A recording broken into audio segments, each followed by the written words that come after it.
Lift the doll up. There we go. All right. That's Okay, it. 3, 2, 1. Hi, I'm Danielle Rawnsley-Galliston, better known as Danielle RG, Layla Park community artist. And I'm Meg Bell, better known as Her2IC. We come from Creative Groundz Studios, which we are under Common Groundz Community Cafe and Pathways Community Care. And through this program, we run a community arts program. And through that development over 5 years, we developed Stitches Collection, which is a new initiative of ours. The idea, it came about through brokenness. So in its own unfortunate way, we currently have stayed alive for 12 years in our community through the cafe and our community development work. And a few years back, we really struggled to find our new place within what was going on in our community. So when the cafe closed for a couple of weeks to redevelop itself, I was left in the community being asked 1,000 questions on what was happening. And my mother had also passed about a year before, and I think it all just took a toll on me. And as we were actually doing these murals behind me, which is one of our big main initiatives that we do in our community, is working with the local schools and organisations to beautify our environment. I was working on the mural out here one summer. It was really hot, crazy, and my body just shut down. I came out in a rash and I wasn't sure what was going on, and I completely broke. And then through that process of brokenness and our engagements that we earlier did, I'm praying to the Lord, what body of work could I use to bring back? Now, back in our early days as an artist and engagements, I would draw with the kids out in the community, and instead of them asking me to draw Batman, Spider-Man, dolphins, I came up with characters that looked a bit like these, that were based on how kids draw: big eye, little eye, circular face, triangle bodies, and things like that, that we could also do workshops with them and learn how to draw. But we thought, well, let's put them together.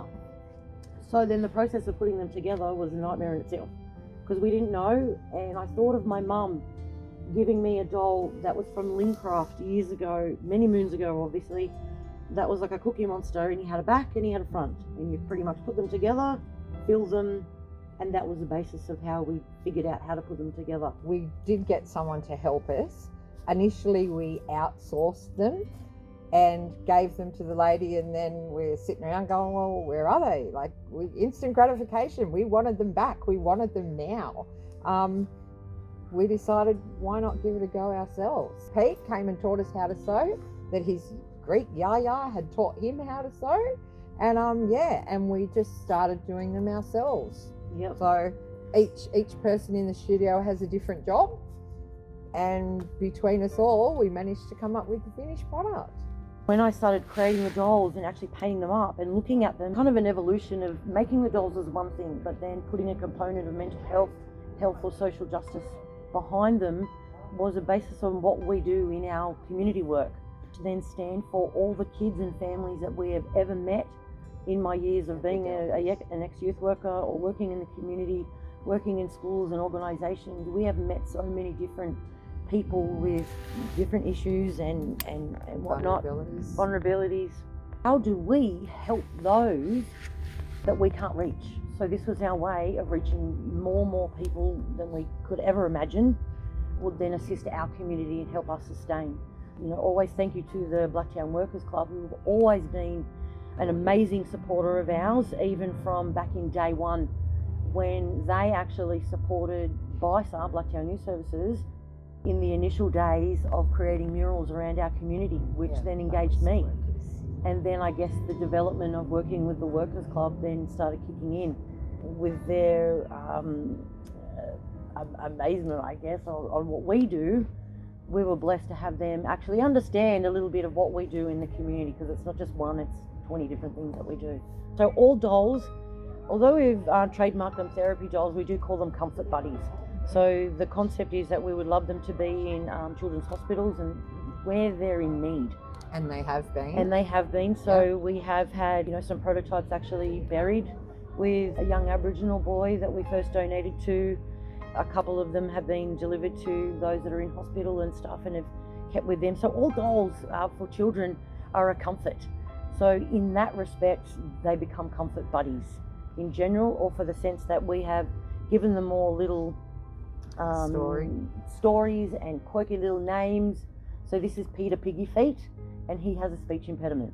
And this is Bonnie Blue, and she's LGBTQI. Yeah, they've all come from little stories, and it's our way of how we can support and make sure that there's kids out there who think, oh, I'm alone, how they're not alone and they are loved.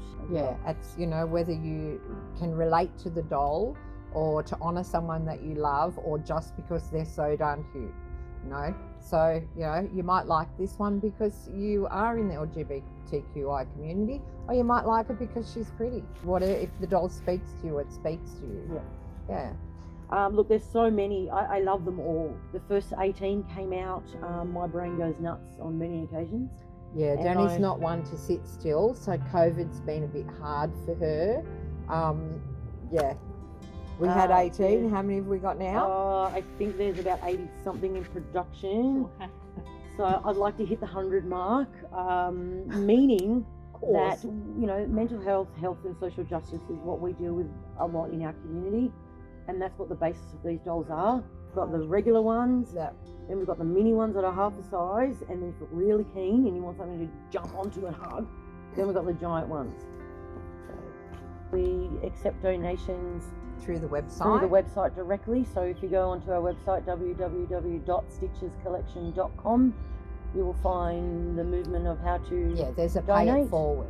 So you can actually buy a doll, you purchase a doll, you can choose which doll you want, or you can let us choose for you, and then you can specify where you would like it to go, or again, so that, the last few we've had donated, we give to Westmead Hospital. We are always open arms to those just from our community who want to come in, either support the process that we're doing. If you know how to sew. If you know how to sew, we want you. Yes. And we would love to think that in the long run and in the big grand scheme of things, that this rises enough that we could also support not only ourselves but other units that we could open up, say Indigenous environments, rural, and we're also working towards something in Nepal. Nathan Marshall, and he was a local minister around town, and his story is that one day he found himself walking around Layla Park one rainy night and had a vision of what used to be the Tab, I think, turning into this community cafe. He was lucky enough that the church backed him on that vision, and he ended up setting up Common Groundz Community Cafe.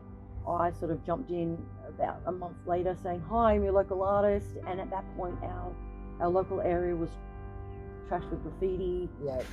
We were a very disadvantaged area. There were no units working towards each other or working with each other for the greater good of the community. So we sort of saw a need and filled the needs. Layla Park's a different place now because of the cafe.